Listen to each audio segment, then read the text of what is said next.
सभी भक्तों को राधे राधे। आज पुत्रदा एकादशी की कथा कहेंगे। श्रावण शुक्ल एकादशी को पुत्रदा एकादशी कहते हैं। यह व्रत विशेष रूप से संतान प्राप्ति और संतान की सुख समृद्धि के लिए किया जाता है। प्राचीन समय की बात है। महिष्मती नगरी में महाराज महीजीत राज्य करते थे। वह बहुत ही धर्मात्मा और प्रजा के प्रिय राजा थे, लेकिन एक बहुत बड़ा दुख था, उनके कोई संतान नहीं थी। इस कारण वे हमेशा चिंतित और उदास रहते थे। राजा ने कई यज्ञ, पूजा, तप, तीर्थ यात्रा आदि किए, परंतु कोई लाभ नहीं हुआ। राजा की चिंता देखकर उनके मंत्री और पुरोहितों ने एक उपाय सुझाया। ये सब मिलकर वन में एक महान तपस्वी ऋषि लोमेश के पास गए और राजा की समस्या बताई।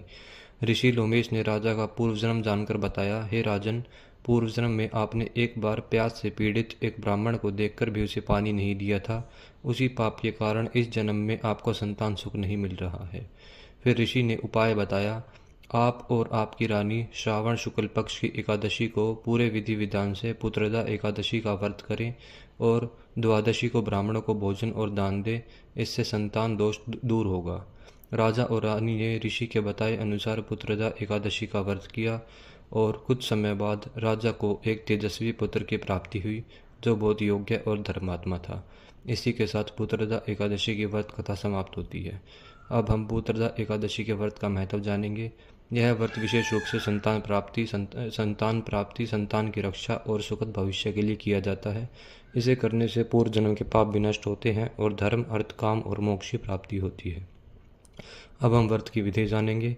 पहले दिन दशमी को सात्विक भोजन करें और ब्रह्मचर्य का पालन करें। एकादशी के दिन प्रातः स्नान करके भगवान विष्णु की पूजा करें। व्रत रखें, जल या फलाहार पर निर्भर रहे।